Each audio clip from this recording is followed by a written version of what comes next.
میں نے علی کو سمجھا دیا کہ وہ میرے پیچھے رہے تاکہ اسے وہ شخص نہ دیکھ سکے۔ وہ خاصا بڑا جنرل اسٹور تھا، اس میں مختلف اشیاء کے کاؤنٹر علیحدہ علیحدہ تھے، وہاں زیادہ رش نہیں تھا۔ علی نے جس شخص کی نشاندہی کی وہ گرے سوٹ میں تھا، رنگت سرخ و سفید تھی اور میری طرح دراز قد تھا۔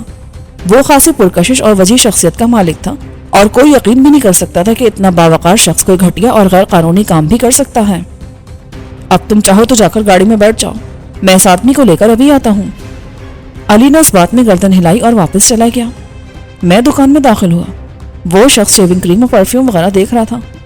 میں اس کے برابر میں جا کھڑا ہوا، پھر اچانک دوستانہ انداز میں اس کے کندھے پر ہاتھ مارتے ہوئے کہا، اوہو تو یہ ٹھاٹ ہے، میں تمہیں ڈھونڈ ڈھونڈ کر تھک گیا اور تم اطمینان سے شاپنگ کر رہے ہو۔ اس شخص نے مجھے اجنبی نظروں سے گھورا، پھر سرد لہجے میں بولا، سوری میں آپ کو پہچانا نہیں، اب یہ ڈرامے بازی چھوڑ۔ میں نے اس کی پیٹھ پر ایک اور دھپ رسید کیا، اور سیدھی طرح گھر چل۔ ایسی بھی کیا ناراضگی، میاں بیوی میں جھگڑا تو ہو ہی جاتا ہے، اس کا مطلب یہ تو نہیں کہ آدمی گھر سے غائب ہو جائے۔ روبینہ صبح سے رو رہی ہے، چل اب غصہ تھوک دے اور گھر چل۔ میری بات سن کر سیلز مین بھی مسکرا دیا۔ وہ یہی سمجھ رہا تھا کہ میاں بیوی میں لڑائی ہو گئی ہے۔ شوہر صاحب روک کر گھر سے نکل گئے اور میں اس کا کوئی بے تکلف دوست ہوں جو اسے تلاش کرتا ہوا یہاں تک پہنچ گیا ہوں۔ بس یہ شیونگ کریم اور پرفیوم پیک کر دیں، میں نے سیلز مین سے کہا، باقی شاپنگ آئندہ جھگڑے پر۔ میری بات سن کر سیلز مین مسکرا دیا اور وہ چیزیں اٹھا کر کیش کاؤنٹر کی طرف چلا گیا۔ اب مذاق چھوڑیں، آپ کو غلط فہمی ہوئی ہے، نہ میں آپ کو جانتا ہوں نہ کسی روبینہ کو۔ غلط فہمی تو تمہیں ہوئی ہے مسٹر، میں تمہیں اچھی طرح جانتا ہوں۔ میرا جو ہاتھ جیکٹ کی جیب میں ہے اس میں لوڈڈ ریوالور ہے، اور میں جیب کے اندر سے بھی فائر کر سکتا ہوں۔ مجھے غور سے دیکھو، تم نے میرا نام ضرور سنا ہوگا کہ تم جیسے ہر شخص نے میرا نام سن رکھا ہے، میں کامران ہوں۔ میری بات سن کر اس کا چہرہ دھواں ہو گیا۔ وہ تھوک نکل کر بولا، مگر تم مجھ سے کیا چاہتے ہو؟ فی الحال تو یہاں سے نکلو اور چپ چاپ میرے ساتھ چلو، ورنہ میں صرف ایک فائر کروں گا اور تمہارا کھیل ختم ہو جائے گا۔ میں اس کے ہاتھ میں ہاتھ ڈال کر یوں چلنے لگا جیسے ہم دونوں برسوں کے بعد ملے ہوں۔ اپنے ہاتھ جیبوں سے دوری رکھو، کاؤنٹر پر ادائیگی میں کر دوں گا۔ میں نے سرگوشی کی۔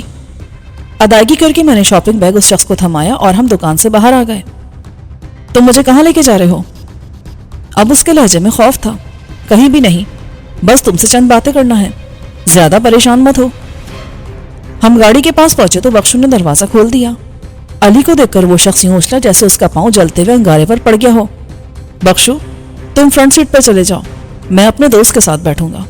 چلو اب شرافت سے گاڑی میں بیٹھ جاؤ۔ میں نہیں بیٹھوں گا، تم مجھے کہاں لے جا رہے ہو؟ اس نے قدرے بلند آواز میں کہا۔ میں نے اسے ہلکا سا دھکا دیا اور ایک دم ریوالور نکال لیا۔ میرا ہاتھ گاڑی کے اندر تھا، اس لیے ریوالور باہر سے کسی کو نظر نہیں آ سکتا تھا۔ یہ دیکھ کر وہ خاموشی سے گاڑی میں بیٹھ گیا، اس کے ساتھ ہی میں بھی گاڑی میں بیٹھ گیا۔ میرے بیٹھتے ہی حاکم علی نے گاڑی جھٹکے سے آگے بڑھا دی۔ ہاں اب بتاؤ، تم نے ان بچوں کو اغوا کیوں کیا تھا؟ کون سے بچے؟ میں نے کسی بچے کو اغوا نہیں کیا۔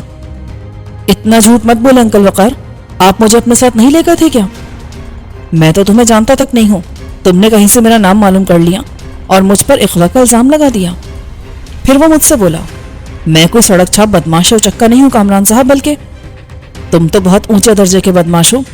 میں چھوٹے موٹے چکوں پر ہاتھ ڈالتا بھی نہیں ہوں۔ میں آپ کو یہ بتانا چاہ رہا تھا کہ میں کوئی معمولی آدمی نہیں ہوں جناب، آپ کو اپنی اس حرکت پر پچھتانا پڑے گا۔ پچھتا لیں گے بھائی۔ بیٹا تم حاکم انکل کو اپنے گھر کا راستہ بتاؤ۔ علی حاکم کو راستہ بتانے لگا۔ جلدی ہم علی کے گھر تک پہنچ گئے۔ حاکم علی نے گاڑی گلی کے باہر ہی روک لی تھی۔ بخشو تم علی کے گھر جاؤ اور وہاں سے اس کی امی یا والد کو بلا لاؤ، علی فی الحال یہیں رہے گا، ممکن ہے وہاں دشمنوں کا کوئی آدمی موجود ہو۔ بخشو گاڑی سے اتر گیا۔ سیدھے ہاتھ پر چوتھا مکان ہمارا ہے، کالے رنگ کا مین گیٹ ہے اور کال بیل کے ساتھ ہی انٹرکام بھی ہے۔ تقریباً 15 منٹ کے بعد بخشو کی واپسی ہوئی۔ وہ اکیلا ہی آیا تھا۔ اس نے بتایا کہ گھر میں اس وقت کوئی موجود نہیں ہے، مین گیٹ پر تالا پڑا ہے۔ میں نے آس پاس والوں سے پوچھا تو معلوم ہوا کہ یہ لوگ تو اسی وقت سے موجود نہیں ہیں جب سے ان کا بیٹا گم ہوا ہے۔ بخشو کی بات سن کر علی رونے لگا۔ روتے نہیں ہیں بیٹا، تم تو بہادر بچے ہو۔ اب یہ بتاؤ کہ یہاں تمہارا کوئی اور رشتہ دار بھی موجود ہے؟ یہاں سے کچھ ہی فاصلے پر میرے ایک ماموں بھی رہتے ہیں، علی نے بتایا۔ چلو پھر ہم تمہیں ان کے گھر چھوڑ دیتے ہیں، انہیں ضرور معلوم ہوگا کہ تمہارے امی ابو کہاں ہیں۔ نارتھ ناصر آباد کے بلاک اے میں علی کے ماموں حمید الحق صاحب کا بنگلہ تھا۔ وہاں بھی پہلے بخشو ہی گیا اور حمید الحق صاحب کو بلا لایا۔ علی دوڑ کر ان سے لپٹ گیا اور پھوٹ پھوٹ کر رونے لگا۔ تم کہاں چلے گئے تھے بیٹا؟ حمید صاحب نے کہا، پھر مجھ سے مخاطب ہوئے، جناب یہ بچہ آپ کو کہاں سے ملا؟ یہ خاصی لمبی کہانی ہے اور فی الحال میں بہت جلدی میں ہوں، ساری ڈیٹیلز آپ کو علی خود بتا دے گا۔ موقع ملا تو جلدی آپ سے ملاقات کروں گا۔ خدا حافظ۔ اچھا علی بیٹا، خدا حافظ۔ اب یہ رونا دھونا بند کرو، اب تو تم اپنے ماموں کے پاس پہنچ گئے ہو۔ انکل آپ کچھ دیر ٹھہر جائیں نا، میں انشاءاللہ جلدی دوبارہ آؤں گا، میں نے کہا اور حاکم علی کو چلنے کا اشارہ کیا۔ اب کہاں چلنا ہے سائی؟ سیدھے گوٹ چلو، ابھی اگر ہم نان اسٹاپ چلیں تو صبح کے 3 بجے تک گوٹ پہنچ جائیں گے۔ سائی میری مانے تو ابھی گوٹ کی طرف مت جائیں، وہاں آپ کے لیے خطرہ ہی خطرہ ہے۔ میں تو ہمیشہ خطرے میں رہتا ہوں، تم گوٹ چلو۔ پھر میں وقار سے مخاطب ہوا، اگر تم نے کوئی چالاکی دکھانے کی کوشش نہیں کی تو 2-1 دن میں خیریت کے ساتھ گھر پہنچ جاؤ گے، ورنہ تمہیں گولی مار کے لاش یہیں کہیں پھینک دوں گا۔ پیٹر تم ذرا اس کا دھیان رکھنا۔ میں نے یوں کہا جیسے پیٹر بھی ہمارے ساتھ ہی ہو۔ گاڑی اب ہائی وے پر فراٹے بھر رہی تھی۔ ٹول پلازا سے گزرنے کے بعد میں نے حاکم علی سے پوچھا، تم نے پیٹرول اور آئل وغیرہ چیک کر لیا تھا نا؟ جی سائیں۔ آخر تم لوگ مجھے کہاں لے کے جا رہے ہو؟ وقار کا انداز اب رو دینے والا تھا۔ اگر تم نے میرے سوالوں کے جواب سچ دیے تو ہم تمہیں کہیں نہیں لے جائیں گے، یہیں کہیں ہائی وے پر اتار دیں گے۔ راہ سے تمہارا کیا تعلق ہے؟ راہ سے تو میرا کوئی تعلق نہیں ہے۔ وہ حیرانی سے بولا۔ میں نے اچانک اس کے پیٹ میں کوہنی دے ماری۔ میں نے کہا کہ سچ بولو، میری بات کا یقین کرو، میں چھوٹے موٹے غیر قانونی کام ضرور کرتا ہوں، مگر راج ایسی بڑی تنظیم سے میرا کیا تعلق ہو سکتا ہے؟ میں صاحب حیثیت لوگوں کو لوٹتا ہوں، شاپنگ کرتا ہوں، جعلی کاروباری کمپنیوں کی آڑ میں مالیاتی اداروں سے قرضے لیتا ہوں، مگر ہیروئن اور اسلحے کی اسمگلنگ کا نام نہیں لیا تم نے؟ میں نے ہوا میں تیر چھوڑا جو نشانے پر لگا۔ ہیروئن کی اسمگلنگ بھی کر لیتا ہوں، مگر اسلحے سے میرا کوئی تعلق نہیں ہے، اور بردہ فروشی بھی نہیں کرتے۔ میں برا آدمی ضرور ہوں کامران صاحب، مگر اتنا گھٹیا نہیں کہ بردہ فروشی جیسا مذموم کام کروں۔ میں نے پھر کوہنی اس کے پیٹ میں ماری۔ وہ بری طرح کرہانے لگا۔ تم نے علی کو اغوا کیوں کیا تھا؟ بچوں کا اغوا اور ان کی فروخت بردہ فروشی نہیں تو اور کیا ہے؟ تم شاید میری بات کا یقین نہ کرو، وہ کراتے ہوئے بولا، مگر اب تم نے اتنا بڑا الزام لگایا ہے تو میں سچ ہی بولوں گا۔ اب سے چند ماہ پہلے ایک شخص سے میری ملاقات ہوئی تھی، وہ میرے ساتھ کاروبار کرنا چاہتا تھا، مگر جلدی مجھے اندازہ ہو گیا کہ اس کی جیب میں کچھ نہیں ہے اور یہ میرے ہی قبیل کا آدمی ہے۔ شاید اسے بھی اندازہ ہوگا کہ میں اسے چیٹ کرنا چاہتا ہوں۔ پھر ہم نے اپنے اپنے پتے ایک دوسرے کو شو کر دیے۔ اس نے مجھ سے کہا کہ اگر ہم مل کر کاروبار کریں تو کئی گنا زیادہ کما سکتے ہیں۔ اس نے کہا کہ تم خوبصورت شخصیت کے مالک ہو، تم چند ایسے ذہین بچوں کو گھیر کر لاؤ جنہیں ہم ہیروئن کی اسمگلنگ میں کریئر کے طور پر استعمال کریں۔ کسٹمز کے حکام بچوں پر بالکل شبہ نہیں کرتے، خاص طور پر اس صورت میں جب بچہ تنہا سفر کر رہا ہو۔ میں نے اس سے پوچھا بچوں کو اس کام کے لیے راضی کیسے کیا جائے گا، تو اس نے جواب دیا کہ تم یہ کام مجھ پر چھوڑ دو۔ میں نے 1 مہینے کی محنت کے بعد علی اور اس کے 3 دوستوں کو اس شخص کے حوالے کر دیا۔ اگر تم اسے بردہ فروشی کہتے ہو تو میں اس سے انکار نہیں کروں گا۔ ہاں اس کی ہدایت ہے کہ میں ہفتے کو رات 8 بجے کے بعد کہیں نہ جاؤں۔ اس رات وہ کسی بھی وقت کال کر لیتا ہے مجھے۔ اور تم رہتے کہاں ہو؟ میں گلشن اقبال کے ایک فلیٹ میں تنہا رہتا ہوں، میرے والدین ملتان میں ہیں۔ آج اتوار ہے، اس کا مطلب ہے کہ ابھی اس کا ٹیلی فون آنے میں پورا 1 ہفتہ باقی ہے۔ پھر میں نے اچانک پوچھا، گزشتہ رات بھی تو اس سے بات ہوئی ہوگی، اس نے کوئی خاص بات کی تھی؟ وہ خاصا پریشان لگ رہا تھا، کہنے لگا اس ہفتے ملاقات نہیں ہو سکے گی، مگر میں کسی کے ذریعے رقم بھجوا دوں گا۔ میں نے پریشانی کی وجہ پوچھی تو اس نے گالی دے کر کہا، کامران ہماری راہ پر لگ چکا ہے، اس نے ایک بچے کو بھی اپنے قبضے میں لے لیا ہے، ویسے لگتا ہے اب اس کی موت آ گئی ہے، اب میں اس سے نمٹنے کے بعد ہی تم سے ملاقات کروں گا۔ میں نے کہا اگر اس کی کوئی تصویر تمہارے پاس ہو تو مجھے بھی دے دو اور اس کے متعلق مجھے مزید تفصیل سے بتا دو، ممکن ہے وہ میرے ہاتھ پہ چڑھ جائے۔ وہ میری بات سن کر پاگلوں کی طرح ہنسا، پھر بولا، بے وقوف، وہ کوئی سڑک چھاپ بدماش یا ہیروئن فروش نہیں ہے، بین الاقوامی دہشت گرد ہے۔ خیر میں تمہیں اس کی تصویر دے دوں گا، تمہیں تو وہ بالکل پہچانتے ہی نہیں ہے، کہیں بھی نظر آئے تو بے دھڑک اسے گولی مار دینا، میں بعد میں ہر قسم کی صورتحال سے نمٹ لوں گا، میرے تعلقات بہت اوپر تک ہیں۔ اگر تم نے یہ کام کر دیا تو میں تمہیں اس کام کا اتنا معاوضہ دوں گا کہ تم نے تصور بھی نہیں کیا ہوگا۔ میرے پوچھنے پر اس نے بتایا کہ وہ مجھے کامیابی کی صورت میں 25 لاکھ روپے دے گا۔ اب سے 12-13 سال قبل 25 لاکھ کی رقم واقعی بہت بڑی رقم تھی۔ اس نے وعدہ کیا کہ جب وہ اگلے ہفتے مجھے ٹیلی فون کرے گا تو ملاقات کا وقت اور مقام طے کر لے گا، وہیں وہ تمہاری تصویر میرے حوالے کر دے گا۔ گاڑی انتہائی تیز رفتاری سے گوٹ کی طرف دوڑ رہی تھی۔ اس سے کہیں زیادہ تیز رفتاری سے میرا ذہن کام کر رہا تھا۔ پہلے میرا ارادہ تھا کہ پیٹر کو حاکم علی یا بخشو کے ہاتھوں ہلاک کروا کے یہیں کہیں راستے میں ڈال دوں گا، مگر اب میں نے اپنا ارادہ بدل لیا تھا۔ میں اسے زندہ چھوڑنا چاہتا تھا۔ اپنے لوگوں کے لیے واقعی وہ پٹا ہوا مہرا تھا، اب وہ اسے کسی طور زندہ نہیں چھوڑ سکتے تھے۔ گاڑی روکو حاکم علی۔ حاکم نے بغیر کوئی سوال کی گاڑی ایک طرف روک دی۔ پیٹر، میں نے تمہیں آزاد کرنے کا وعدہ کیا تھا نا، جاؤ، میری طرف سے تم آزاد ہو، اب فوراً گاڑی سے اتر جاؤ۔ پھر میں نے حاکم علی سے کہا، اسے اخراجات کے لیے کچھ رقم دے دو تاکہ یہ کراچی تک پہنچ سکے۔ نہیں کامران، میں ابھی کراچی نہیں جانا چاہتا، ابھی تو میں نے اس ملک سے فرار کی کوئی پلاننگ بھی نہیں کی ہے، یہاں رہنے کا تو سوال ہی پیدا نہیں ہوتا، ورنہ میں ہر قیمت پر مارا جاؤں گا۔ ابھی تم مجھے اپنے ساتھ ہی رکھو۔ ہم اس وقت گوٹ جا رہے ہیں، وہاں سے شاپورہ بیلے کی طرف جائیں گے۔ تم ہمارے ساتھ رہے تو ہر آدمی تجسس میں مبتلا رہے گا کہ غیر ملکی اس علاقے میں کیا کر رہا ہے۔ تمہاری وجہ سے ہمارے لیے خطرات بڑھ جائیں گے، ہم تمہیں ساتھ کیسے رکھ سکیں گے؟ تو پھر مجھے یہیں کہیں گولی مار کے پھینک دو، میں تمہیں قسم سے آزاد کرتا ہوں، یا پھر اپنا ریوالور مجھے دے دو، میں خود ہی اپنا خاتمہ کر لوں گا۔ میں چند لمحے اس کی بات پر غور کرتا رہا، پھر ایک فیصلہ کر کے بولا، میں تمہیں ایک شرط پر اپنے ساتھ رکھ سکتا ہوں۔ میں بغیر سنے تمہاری ہر شرط ماننے کو تیار ہوں۔ اتنی جلدی فیصلہ مت کرو پیٹر، پہلے میری بات پوری سن لو۔ کراچی واپسی پر تم ہمیں یار محمد شاہ کے بنگلے میں لے جاؤ گے، اگر تمہیں یہ شرط منظور ہے تو ٹھیک ہے، ورنہ مجھے منظور ہے۔ میں کئی دفعہ اس کے بنگلے میں گیا ہوں، وہاں کے محافظ غیر ملکیوں سے زیادہ پوچھ گچھ نہیں کرتے، بس ہمیں خوبصورت لڑکی کا انتظام کرنا پڑے گا۔ ہمیں نہیں، صرف تمہیں۔ چلو یوں ہی صحیح، پیٹر نے جواب دیا۔ ٹھیک ہے، چلو حاکم علی، اب دیر مت کرو۔ گاڑی ایک مرتبہ پھر روانہ ہو گئی۔ حاکم علی ضرورت سے کچھ زیادہ ہی تیز رفتاری کا مظاہرہ کر رہا تھا۔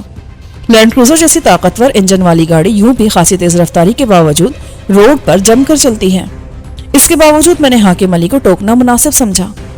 اتنی تیز رفتاری مت دکھاؤ کہ ہم گوٹ کے بجائے اوپر پہنچ جائیں۔ پھر میں مسکرا کر بولا، تم نے کہا تھا کہ گاڑی میں کچھ کھانے پینے کا بھی سامان ہے، کیا اس میں چائے یا کافی بھی ہے؟ کافی کے 2 تھرماس موجود ہیں سائیں، اگر آپ کچھ کھانا پینا چاہیں تو گاڑی روک لوں۔ نہیں، مجھے اس وقت صرف کافی کی خواہش ہے، تم لوگ بھی بھوکے ہوگے، گاڑی روک لو تاکہ ہم کچھ کھا پی سکیں۔